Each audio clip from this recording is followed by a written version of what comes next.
اللہ لا الہ الا هو الحی القیوم،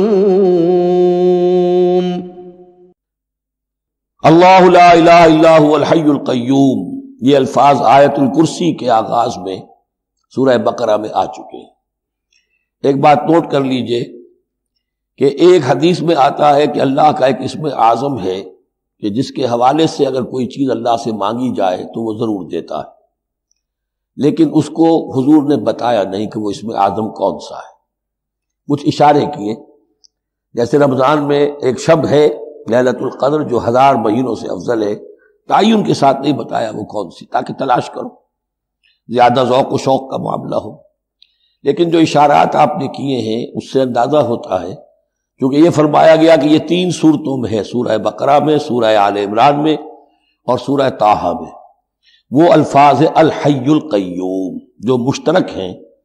سورہ بقرہ میں آیت الکرسی میں آئے ہیں، آل عمران میں یہاں دوسری آیت میں موجود ہیں، اور سورہ طٰہٰ کے بھی شروع کے اندر موجود ہیں۔